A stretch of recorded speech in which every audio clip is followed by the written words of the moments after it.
ರಾಜ್ಯ ವೈದ್ಯಕೀಯ ಸರಬರಾಜು ನಿಗಮ ಮಾಡಿರುವಂತ ಮಹಾ ಎಡವಟ್ಟೊಂದು ಈಗ ಬಹಿರಂಗ ಆಗಿದೆ. ಎಲ್ಲಿವರೆಗಿನ ಎಡವಟ್ಟು ಅಂತಂದ್ರೆ ಜನಸಾಮಾನ್ಯರ ಜೀವನದ ಜೊತೆಗೆ ಚೆಲ್ಲಾಟ ಆಡುವಂತ ಎಡವಟ್ಟು ಇದು. ಪಶುಗಳಿಗೆ ಬಳಸುವಂತ ಔಷಧವನ್ನ ಮನುಷ್ಯರ ಆಸ್ಪತ್ರೆಗೆ ಸರಬರಾಜು ಮಾಡಲಾಗಿದೆ. ಕಣ್ಣು, ಕಿವಿ, ಮೂಗು ಸಮಸ್ಯೆ ಇರುವಂತ ರೋಗಿಗಳಿಗೆ ಒದಗಿಸಬೇಕಾದಂತ ಔಷಧಿ ಏನಿದೆ ಅದು ಪಶುಗಳಿಗೆ ಒದಗಿಸಬೇಕಾದಂತ ಔಷಧಿ. KSMSCL ಈ ಅಧಿಕಾರಿಗಳು ಮಾಡಿರುವಂತ ಎಡವಟ್ಟಿದು. ಜನರ ಜೀವದ ಜೊತೆಗೆ ಚೆಲ್ಲಾಟ ಆಡಿದ್ದಾರೆ. ಇಲಾಖೆಯ MD ಚಿದಾನಂದ ವಟಾರೆ ಅವರ ನಿರ್ಲಕ್ಷ್ಯ ಇದರಲ್ಲಿ ಬಯಲಾಗಿದೆ. ಈ ಔಷಧಿಗಳಿಗೆ ನಿಷೇಧ ಇದ್ರೂ ಕೂಡ ಅಕ್ರಮವಾಗಿ ಅನುಮತಿ ಕೊಡಲಾಗಿದೆ. ಈಗ ಲೋಕಾಯುಕ್ತದಲ್ಲಿ ಚಿದಾನಂದ ವಟಾರೆ ಅವರ ವಿರುದ್ಧ ದೂರು ದಾಖಲಾಗಿದೆ. ಸಾಮಾಜಿಕ ಕಾರ್ಯಕರ್ತ ವೀರೇಶ್ ಅನ್ನೋರು ಕೇಸು ದಾಖಲಿಸಿದ್ದಾರೆ. ಎಂತೆಂಥ ಅಧಿಕಾರಿಗಳಿದ್ದಾರೆ ನಮ್ಮ ಇಲಾಖೆಯಲ್ಲಿ ಅನ್ನೋದಕ್ಕೆ ಉದಾಹರಣೆ ಇದು.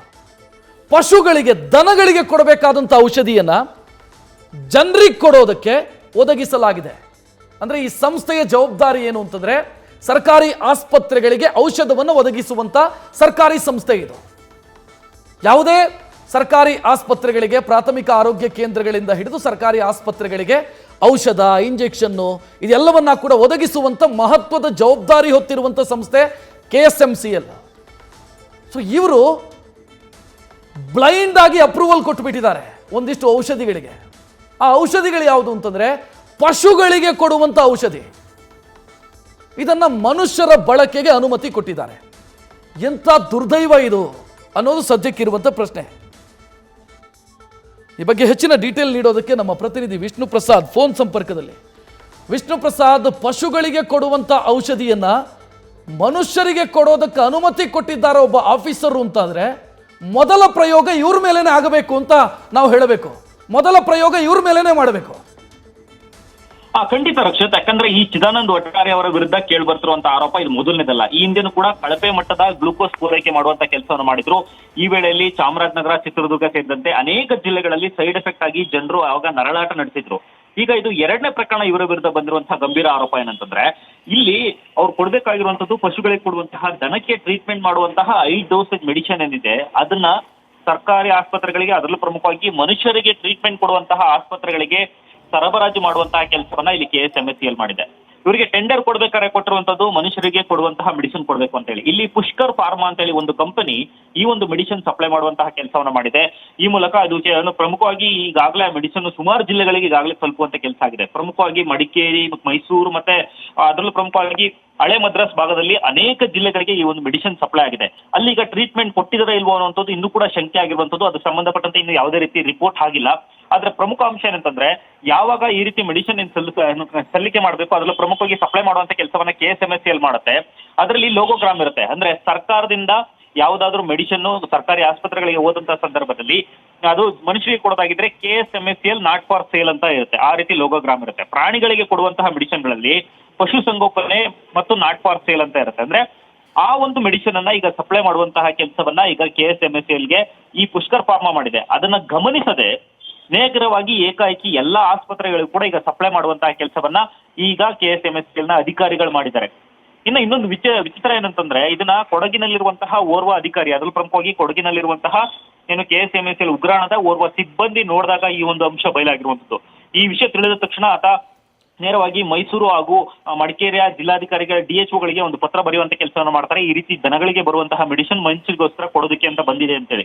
ಆ ಪತ್ರದ ಆಧಾರದ ಮೇರೆಗೆ ಪುನಃ ಮೆಡಿಸಿನ್ ಅನ್ನ ವಾಪಸ್ ಪಡ್ಕೊಳ್ಳುವಂತಹ ಕೆಲಸವನ್ನು ಮಾಡಬೇಕು. ಆದ್ರೆ ಇಲ್ಲಿ ಒಳಗಿರುವಂತಹ ಮೆಡಿಸಿನ್ ಸರಿಯಾಗೇ ಇದೆ, ಆದ್ರೆ ಹೊರಗಡೆ ಲೇಬಲ್ ತಪ್ಪಾಗಿದೆ ಅನ್ನೋ ರೀತಿಯಲ್ಲಿ ಮತ್ತೆ ಅದನ್ನು ಮುಚ್ಚಿ ಹಾಕುವಂತಹ ಪ್ರಯತ್ನವನ್ನ ಇಲ್ಲಿ MD ಆಗಿರುವಂತಹ ಚಿದಾನಂದ್ ವಟಾರೆ ಮಾಡಿದ್ದಾರೆ ಅನ್ನುವಂತ ಆರೋಪ ಈಗ ಕೇಳ್ಬರ್ತಿರುವಂತದ್ದು. ಅದು ಏನೋ ಪಶುಸಂಗೋಪನಾ ವಿಷ್ಣು ಪ್ರಸಾದ್, ಕೆಳ ಹಂತದ ಸಿಬ್ಬಂದಿಗೆ ಗೊತ್ತಾಗತ್ತೆ ಇದು ಮನುಷ್ಯರಿಗೆ ಕೊಡುವಂತ ಔಷಧಿ ಅಲ್ಲ, ಇದು ಪಶುಗಳಿಗೆ ಕೊಡುವಂತ ಔಷಧಿ ಅನ್ನೋದು ಕೆಳ ಹಂತದ ಸಿಬ್ಬಂದಿಗೆ ಗೊತ್ತಾಗತ್ತೆ. ಮೇಲ್ಮಟ್ಟದಲ್ಲಿ ಕೂತಿರೋರಿಗೆ ಇದು ಗೊತ್ತಾಗಲ್ಲ ಅಂತಂದ್ರೆ ಇವ್ರ ತಲೆಯಲ್ಲಿ ಮೆದುಳು ಇದೆಯಾ ಅಥವಾ ಬೇರೆ ಏನಾದ್ರೂ ಇದೆಯಾ ಅನ್ನೋ ಪ್ರಶ್ನೆ ಸಹಜವಾಗಿ ಮೂಡುತ್ತೆ ತಾನೆ. ಖಂಡಿತ ಇದು ನಿಜವಾಗ್ಲೂ ಚಿದಾನಂದ್ ವಟಾರೆ ಅವರಿಗೆ ನಾಚಿಕೆ ಆಗ್ಬೇಕು. ಯಾಕಂತಂದ್ರೆ ಈ ಒಂದು ಪೋಸ್ಟ್ ಏನಿದೆ MD ಪೋಸ್ಟ್, ಇದು IAS ಅಧಿಕಾರಿಗೆ ಇರುವಂತಹ ಪೋಸ್ಟ್. ಆ ಪೋಸ್ಟ್ಗೆ ತನ್ನ ರಾಜಕಾರಣಿಗಳ ಸಂಪರ್ಕವನ್ನ ಇಟ್ಕೊಂಡು KS ಅಧಿಕಾರಿ ಆಗಿರುವಂತಹ ಚಿದಾನಂದ್ ವಟಾರೆ ಆ ಜಾಗಕ್ಕೆ ಬಂದು ಕುತ್ಕೊಳ್ಳೋದ್ರ ಜೊತೆಗೆ ಈ ರೀತಿ ಎಡವಟ್ ಮೇಲೆ ಎಡವಟ್ ಮಾಡ್ತಿದ್ದಾರೆ. ಆದ್ರೆ ಇವರ ವಿರುದ್ಧ ಕ್ರಮ ಕೈಗೊಳ್ಳುವಂತಹ ಕೆಲಸವನ್ನ ಆರೋಗ್ಯ ಇಲಾಖೆ ಮಾಡ್ತಿಲ್ಲ. ಇಲ್ಲಿ ಮಿನಿಸ್ಟರ್ ಆಗಿರುವಂತಹ ದಿನೇಶ್ ಗುಂಡೂರಾವ್ ಅವರು ಇದನ್ನ ಸೀರಿಯಸ್ ಆಗಿ ತಗೊಳ್ಬೇಕಾಗುತ್ತೆ. ಯಾಕಂತಂದ್ರೆ ಈ ಎಡವಟ್ಟು ಒಂದು ವೇಳೆ ಈ ಮೆಡಿಸಿನ್ ಅನ್ನ ಜನರ ಕಣ್ಣಿಗೆ ಮೂಗಿಗೆ ಹಾಕಿದಿದ್ರೆ ಅವರ ಜೀವನ ಏನಾಗಬೇಕು? ಬಡತನ ಅಂತೇಳಿ ಗೌರ್ಮೆಂಟ್ ಆಸ್ಪತ್ರೆಗೆ ಬರ್ತಾರೆ, ಬಂದಂತವರಿಗೆ ಇಟ್ಟಿ ಕಳಪೆ ಮೆಡಿಸನ್, ಬೇಡದೇ ಇರುವಂತಹ ಮೆಡಿಸಿನ್ ಕೊಟ್ಟು ಅವ್ರ ಜೀವನ ಹಾಳು ಮಾಡುವಂತಹ ಕೆಲಸವನ್ನು ಮಾಡುವಂತಹ ಅಧಿಕಾರಿಗಳ ವಿರುದ್ಧ ಶಿಸ್ತು ಕ್ರಮ ಕೈಗೊಳ್ಬೇಕಾಗುತ್ತೆ. ಆದ್ರೆ ಇದ್ರ ಬಗ್ಗೆ ಇಲ್ಲಿ ತನಕ ಯಾವುದೇ ಕ್ರಮಕ್ಕೂ ಸಹಿತ ಈ ಅಧಿಕಾರಿಗಳು ಮುಂದಾಗಿಲ್ಲ. ಜೊತೆಗೆ ಇನ್ನೊಂದು ಪ್ರಮುಖ ವಿಚಾರ ಏನಂತಂದ್ರೆ, ಇದು ದನಗಳಿಗೆ ಇರುವಂತಹ ಮೆಡಿಸಿನ್ ಅಂತ ಗೊತ್ತಾಗಿ ಆ ಲೇಬಲ್ ಅಲ್ಲಿ ಇರುತ್ತೆ, ಆಗ ಅದನ್ನ ಸಂಪೂರ್ಣವಾಗಿ ವಾಪಸ್ ಕಳಿಸುವಂತ ಕೆಲಸವನ್ನು ಮಾಡಬೇಕು. ಅದ್ರ ಬದಲಾಗಿ ಚಿದಾನಂದ ವಠಾರೆ ಹೇಳ್ತಾರೆ, ಆ ಲೇಬಲ್ ಏನಿದೆ ಅದನ್ನ ಬದಲಾಯಿಸಿ ಮಾರ್ಕಿಂಗ್ ಮಾಡಿ ಮತ್ತೆ ಅದನ್ನ ತಲುಪಿಸುವಂತ ಕೆಲಸವನ್ನು ಮಾಡಿ ಅಂತೇಳಿ ಪುನಃ ಅನುಮತಿ ಪತ್ರವನ್ನು ಕೊಡ್ತಾರೆ. ನಿಜಕ್ಕೂ ಇದು ವಿಷಾದನೀಯ. ಇಂತಹ ಅಧಿಕಾರಿಗಳಿಂದ ಇಡೀ ಆರೋಗ್ಯ ಇಲಾಖೆಗೆ ಕೆಟ್ಟ ಹೆಸರು ಬರೋದ್ರಲ್ಲಿ ಯಾವುದೇ ಮತ್ತೆ ಏನೋ ಸಾಧ್ಯ ಇಲ್ಲ ಅನ್ನೋದಕ್ಕಿಂತ ಹೆಚ್ಚಾಗಿ ಕೆಟ್ಟ ಹೆಸರು ಮುಂದೆ ಬರುವಂತ ಸಾಧ್ಯತೆಗಳು ಬಹುತೇಕ ಜಾಸ್ತಿ ಅಂತ ಹೇಳ್ಬೋದು. ಮತ್ತೆ ಇಂತಹ ಮೆಡಿಸಿನ್ ಸಪ್ಲೈ ಮಾಡುವಂತಹ ಮೂಲಕ ಜನರ ಪರಿಸ್ಥಿತಿಯನ್ನ ಎಷ್ಟು ನೆಗ್ಲೆಕ್ಟ್ ಮಾಡುವಂತ ಕೆಲಸ ಮಾಡ್ತಾರೆ, ಬಡವರನ್ನ ಎಷ್ಟು ತುಚ್ಛವಾಗಿ ಇವ್ರು ನೋಡ್ತಾರೆ.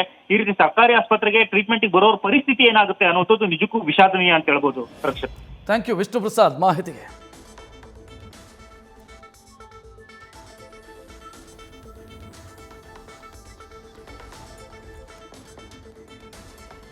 ನಮ್ಮ ಅಧಿಕಾರಿಗಳು ಯಾವ ರೀತಿ ಅದ್ಭುತವಾಗಿ ಕೆಲಸ ಮಾಡ್ತಾರೆ ಅನ್ನೋದಕ್ಕೆ ಉದಾಹರಣೆ ಇದು. ಪಶುಗಳಿಗೆ ಕೊಡಬೇಕಾದಂಥ ಮೆಡಿಸಿನ್ ಏನಿದೆ ಅದನ್ನು ಜನರಿಗೆ ಕೊಡೋದಕ್ಕೆ ಅಪ್ರೂವಲ್ ಕೊಡಲಾಗಿದೆ. ಎಂಥ ತಲೆ ಇರಬೇಕು ಅಧಿಕಾರಿಗಳದು. ಅವರು ಕೆಲಸಕ್ಕೆ ಬರಬೇಕಾದ್ರೆ, ಇದಕ್ಕೆ ಅಪ್ರೂವಲ್ ಕೊಟ್ಟಂಥ ಪುಣ್ಯಾತ್ಮ ಕೆಲಸಕ್ಕೆ ಬರಬೇಕಾದ್ರೆ ತಲೆಯಲ್ಲಿದ್ದಂಥ ಮೆದುಳನ್ನು ಮನೆಯ ಫ್ರಿಜ್ಜಲ್ಲಿಟ್ಟು ಕೆಲಸಕ್ಕೆ ಬರ್ತಾರಾ ಅನ್ನೋ ಪ್ರಶ್ನೆ ಇಲ್ಲಿ ಮೂಡ್ತಾ ಇರೋದು. ಇಲ್ಲ ಅಂತಾದರೆ ಕೆಳ ಹಂತದ ಸಿಬ್ಬಂದಿಗೆ ಗೊತ್ತಾಗುತ್ತೆ, ಸರ್ ಇದು ಅಲ್ಲ, ಇದು ಮನುಷ್ಯರಿಗೆ ಕೊಡುವಂಥ ಔಷಧಿನೇ ಅಲ್ಲ, ಇದನ್ನು ನಾವು ಜನರಿಗೆ ಕೊಡೋದಕ್ಕೆ ಸಾಧ್ಯ ಇಲ್ಲ ಅಂತಂತ ಹೇಳಿದರೆ, ಇಲ್ಲ ರೀ ಅದು ಲೇಬಲ್ ಎಕ್ಸ್ಚೇಂಜ್ ಆಗಿದೆ, ಲೇಬಲ್ ಬೇರೆ, ಅದು ಔಷಧಿ ಅದೇ ಅಂತ ಹೇಳ್ತಾರಂತೆ ಅಧಿಕಾರಿ. ಎಂಥ ಅದ್ಭುತ! ಇದರ ಹಿಂದೆ ಏನಾಗಿದೆ ಅನ್ನೋದನ್ನು ಸರ್ಕಾರ ಭಾಳ ಸೀರಿಯಸ್ ಆಗಿ ತೆಗೆದುಕೊಳ್ಬೇಕಾದಂಥ ಅಗತ್ಯ ಇದೆ. ಇಲ್ಲಾಂತಂದರೆ ಯಾವುದೋ ಒಂದು ಫಾರ್ಮಾ ಕಂಪನಿ ಬಗ್ಗೆ ಬ್ಯಾಟಿಂಗ್ ಮಾಡ್ತಾರೆ ಅಧಿಕಾರಿ ಅಂತಾದರೆ ಏನೋ ಆಗಿರಬೇಕಲ್ಲ, ಸಮಥಿಂಗ್ ಏನೋ ಇರಬೇಕಲ್ವಾ? ಇಲ್ಲಾಂತಂದ್ರೆ ಯಾಕೆ ಬ್ಯಾಟಿಂಗ್ ಮಾಡಬೇಕು? ಸೊ ಈ ಪ್ರಶ್ನೆ ಸಹಜವಾಗೇ ಮೂಡ್ತಾ ಇದೆ. ನ್ಯೂಸ್ ಫಸ್ಟ್ ನಿರ್ಭೀತಿಯಿಂದ ನಿಮ್ಮ ಪರವಾಗಿ.